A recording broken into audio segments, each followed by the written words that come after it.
Vous voici arrivé à l'intérieur du village, rue des Arceaux, et vous venez d'emprunter le passage de l'Androne, qui signifie en occitan passage couvert, et, en grec ancien, un appartement réservé aux garçons.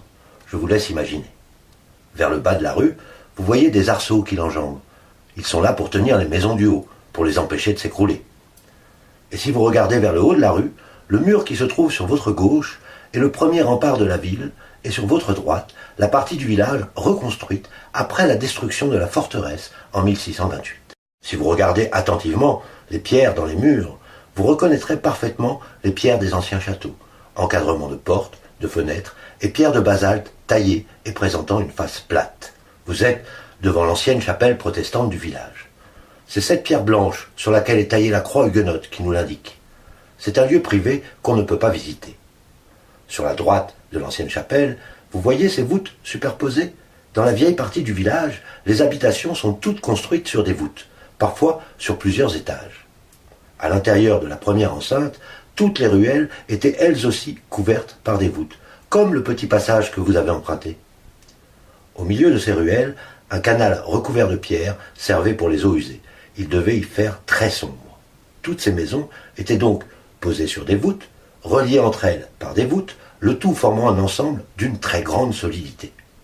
Une légende raconte qu'il y a une pierre qui tient, qui coince tout le village.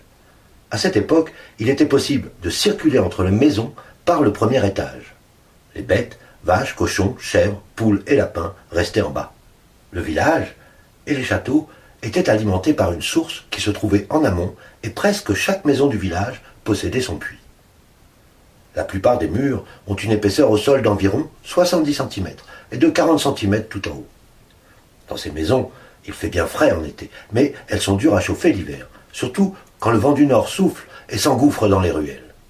À ce propos, le village était autrefois à l'intérieur d'une enceinte avec des portes que l'on pouvait fermer et ainsi limiter grandement le vent dans les ruelles. Une certaine façon d'économiser de l'énergie. Venez, remontons le long de la rue des Arceaux et tournons tout de suite sur la gauche, dans le passage de la maison des pauvres, puis sur la droite pour rejoindre la petite placette.